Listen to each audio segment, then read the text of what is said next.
Welcome back to Pass or Fail with Gail. This is where we take a real-life situation and the Odd Squad is going to grade them pass or fail. And I will be tweeting with you during the show as well at Gail Casper Fans. So Odd Squad, are you ready for the story? Let's do it. I'm ready. All right, this is about Charlie, an employee who worked for a very difficult regimented boss. Even when an emergency came up where a department head needed help with something, Charlie was willing to take a later lunch to support the company. His boss was never flexible. Lunch was 12 to 12:30, not 12:45 to 1:15, no matter what the catastrophe.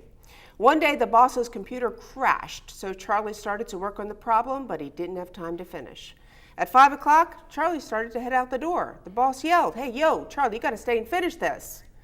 Then Charlie reminded the boss that he worked till 5, not 5:15, and he left for the day.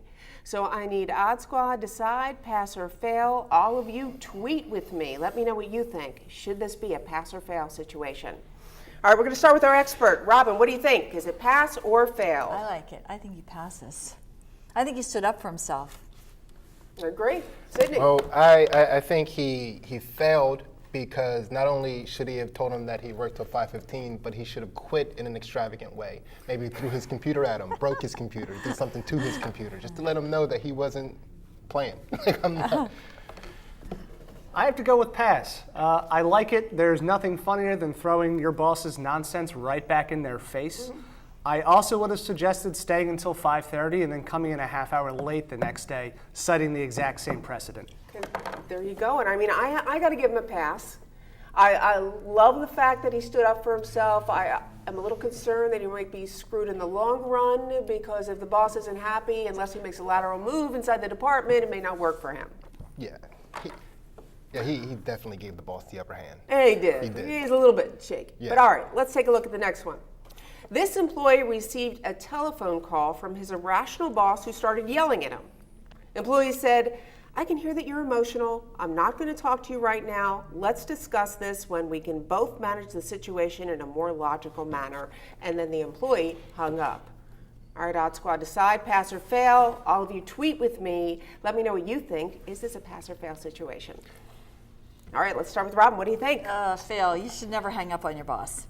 Even if the boss is really irrational, I think you have to hang in there because hanging up on the boss is really one of those things that probably puts him totally over the edge.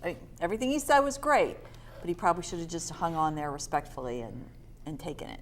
Okay. Yeah, I guess I'll say that he passed because he let the boss know that he wasn't as passionate as he was at the time.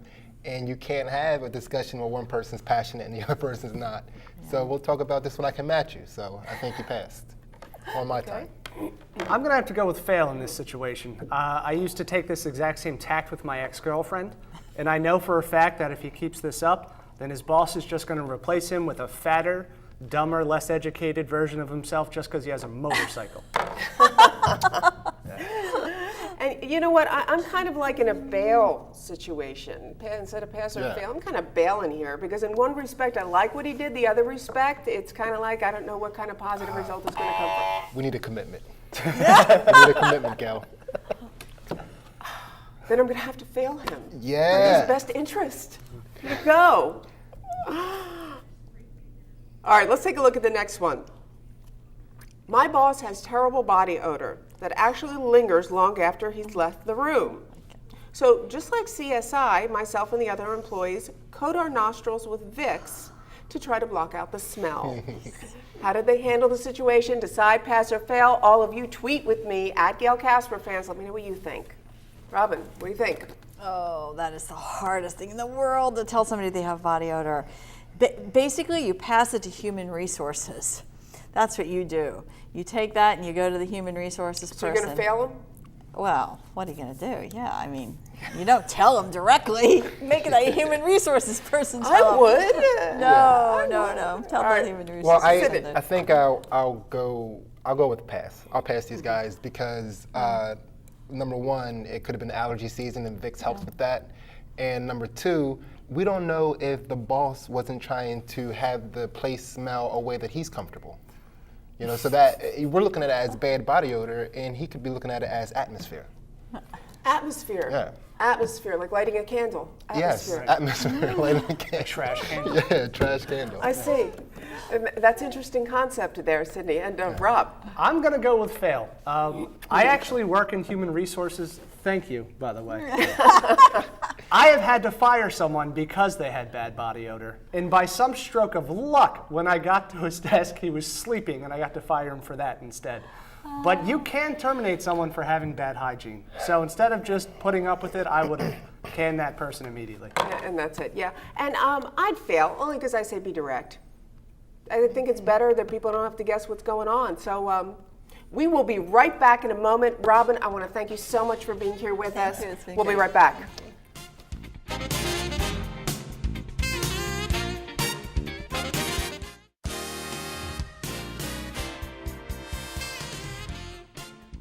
Welcome back to Raw Reality. I have got to ask you guys, okay, what's something that you learned about dealing with a bad boss?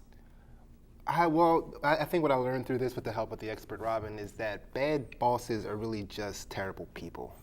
And if you want to get ahead in life, you should probably start also being terrible. Or be a boss? Well, you can't be a boss unless you're terrible. I mean, I'm pretty sure that's how they get the job in the first place. They have to fill out a survey on how terrible they are. And if they get within a certain criteria, then they can be their management material. That's exciting for me, actually. I'm halfway there already. You know, what I've learned from dealing with a terrible boss is becoming a terrible boss is a great way for you to take out all your home problems on other people.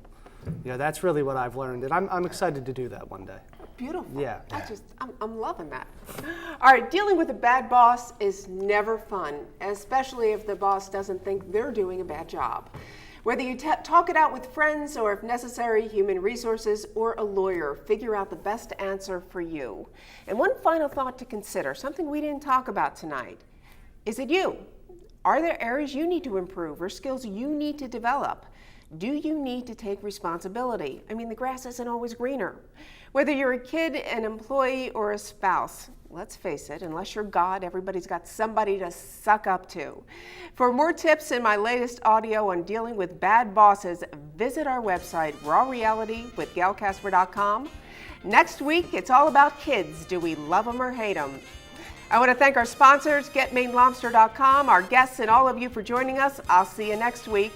And we've got some bad boss pictures drawn by our guests.